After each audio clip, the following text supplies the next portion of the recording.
The Polar Express is one of the most underrated Christmas films, and even though I prefer Home Alone, I still think it's worth talking about. I mean, it is made by the same guy that did the Back to the Future trilogy. Well, I haven't finished those up yet, but you know, I figured since they weren't due till... Hello? Hello? Anybody home? Oh. Think, McFly. Think. Honestly, I don't see why people wouldn't like this movie. Yes, it isn't amazing, but it's not terrible either. So today, let's start my Christmas reviews by talking about The Polar Express.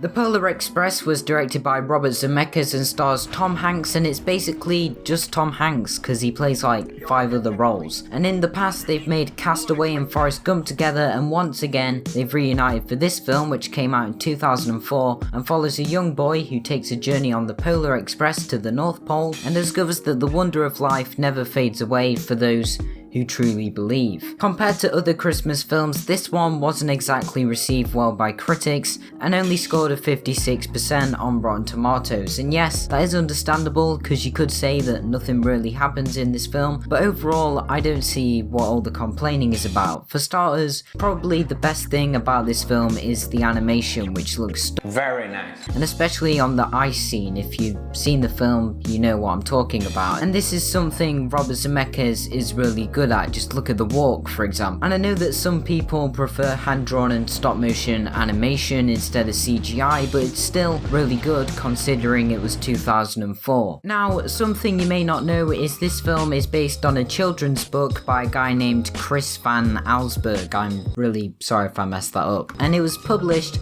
in 1985, and since then has become a classic children's Christmas story, being praised for its detailed illustrations and calm, relaxing storyline. And if you've seen the film, then you'll know that a lot of this is shown. Yes, it may seem like the only thing that happens is he goes to the North Pole and back, but that doesn't really matter when the visuals and acting are really entertaining.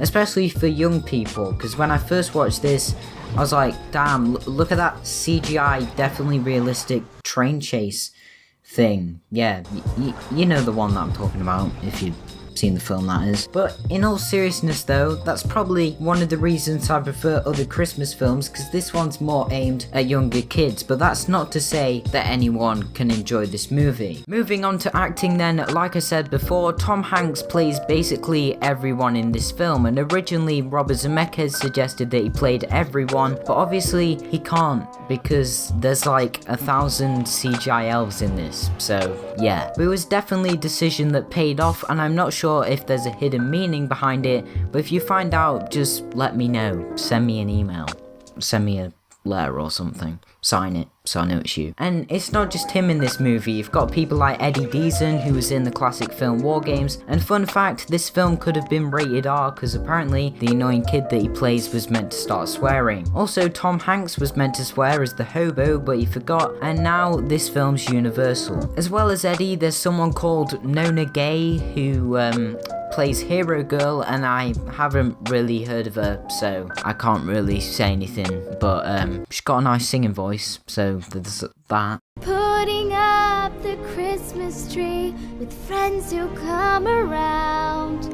It's so much fun when Christmas comes to town. Another thing that you may not know is that this film was made using motion capture. Now, this technique has been used lots of times before in the Lord of the Rings, Rise of the Planet of the Apes trilogy, Titanic, and even video games are using it now to get better realistic animation and performances. And if you've ever seen one of those behind the scenes videos, it does look kind of stupid because, you know, all the actors have got those weird suits on that I'm never quite sure what they do. But it all paid off in the end and made the animation in Polar Express much better. They also used it for Jar Jar Binks, but everyone hates him, so we just won't talk about that. Oh, muy, I love you. You almost got us killed. Are you brainless? I speak. The ability to speak does not make you intelligent. Now get out of here. No, Mr. Stay. Mr. called Jar Jar Binks. Mr. your humble servant. No again. The beans hereabouts called Wazy. We shall be robbed and crunched. Also, this film is based on a true story, well, at least based on a real train called the Perry Marquette 1225. Again, I probably messed that up. And whilst the story's not technically linked to it, the film was inspired by this train and the look of the train in the film is similar. But I'm not here to give you a lesson on trains at the end of the day, so if you want more information, then go look it up, or I'll put a link down below. I don't know if that's your thing. Overall, The Polar Express is a solid choice for a good Christmas film. It's not the best, but it's still worth a watch if you're into that sort of thing. The acting's good, the visuals are great even though the film's over 10 years old now, and the message behind it is really inspiring, showing that the wonder of life never fades away for those who truly believe.